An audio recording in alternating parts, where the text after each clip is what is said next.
As the sun sets on a world champion's collection in the West, it soon rises on the larger-than-life collection of Steven Seagal. He's an international action superstar, known for his martial arts skills and signature ponytail. But when this big-screen hero isn't on the set of his latest movie, you'll most likely find him collecting the things he loves. I have some of the best swords in the world. And I have some of the best guitars in the world.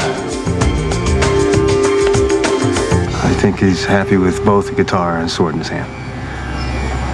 One at a time, of course.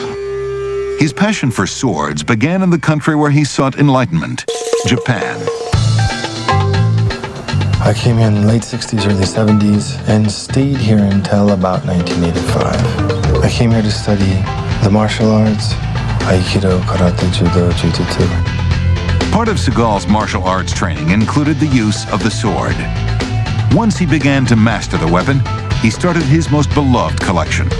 I probably had 10 to 12 swords that were, within the history of Japan, amazingly important and significant.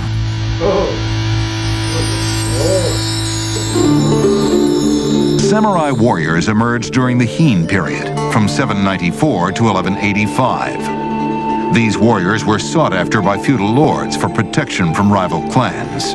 Battles were constant and fierce. Many of the swords were modified to reduce the weight. Here you have a sword that's almost 1,000 years old, and it feels, I can't even feel the weight in my hand. I feel like a feather. The balance is that good.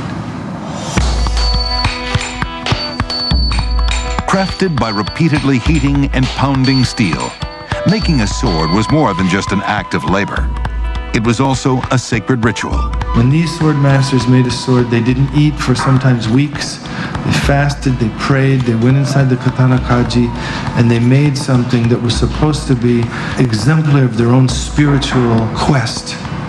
Upon completion, a blade would frequently be tested for sharpness and durability on the bodies of deceased criminals. The results were often documented on the handle. It'll say, this sword cut through 5 bodies as a test, and sometimes it's in gold. Seagal considers it an honor to own such ancient historic symbols. More than just weapons, he believes they are well-designed works of art. To us, it's like looking at a Picasso or a Rembrandt, but these are older. Collecting swords can be an expensive proposition. Swords can go upwards of $1 million just by virtue of what they are, not necessarily who they belong to. But swords aren't his only passion. He also has a collection of almost 300 guitars. Many of these instruments were hard to find. I collect guitars because I'm a serious player, and I've been playing since I was a child. And I love guitar, and I play all kinds of different music. Seagal uses his collection in the studio and on stage. Unlike other musicians and collectors, he is willing to risk some of his most prized guitars by taking them on the road. I travel with these, I just don't let them out of my sight. Not only are the guitars rare, they're made more valuable by the artists who played them. Celebrity guitars have value higher than non-celebrity guitars that really doesn't relate to the value of the guitar as much as it relates to the aura of the celebrity who owned it or played it. The collection includes pieces once owned by Lenny Kravitz, Stevie Ray Vaughan, and Jimi Hendrix's Stratocaster. Jimmy had thousands of Strats, but he only had one jazz master since he became Jimi Hendrix. And this guitar is a real special feeling guitar. Seagal loves rock and roll, but the roots of his collection are in the blues. It's the people who made blues come to life in the United States of America and all over the world. He owns 4 guitars from B.B. King, which all hold his signature name of Lucille. I don't have one favorite. There are certain sort of spiritual guitars that have tremendous spiritual meaning to me, like the Telly that Albert Collins used a lot. Albert Collins earned the name the Master of the Telecaster. He himself put this kind of psychedelic sticker on here, and I think he was one of the greatest blues guitar players of our time. But Steven Seagal believes that the birth of the blues is represented elsewhere in his collection. I was born and raised in the blues, and so if you really play blues, I think you have to be able to play an acoustic also. Seagal owns many old acoustics, which are reminiscent of the blues. But some of the rarest and greatest acoustic guitars in Seagal's collection are manufactured by Martin Guitars. I have a lot of old Martins, pre-war Martins. Seagal's pre-World War II D45 is considered one of the best-sounding acoustic guitars in the world. It has the snowflake inlay on the neck, but it also has tuners that are factory tuners that are kind of gold. There's only a few of those in the world. You hear stories about the D45s in particular, a guitar that sold new for $225, trading in the market for anywhere between $100,000 and $150,000, depending on the condition.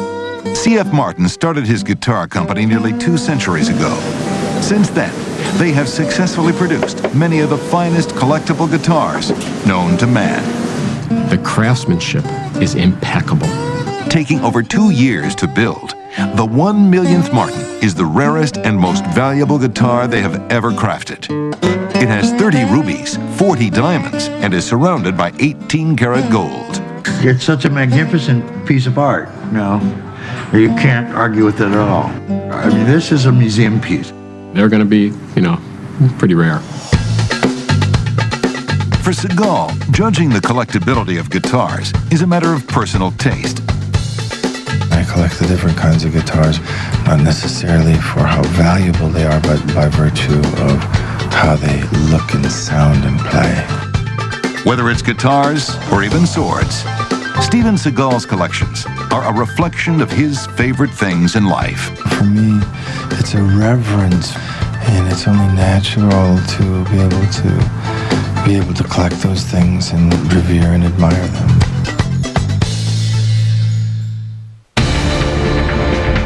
Along with guitars and swords, Steven Seagal also collects Tibetan Buddhas. Modern Marvel's private collections will return next on the History Channel.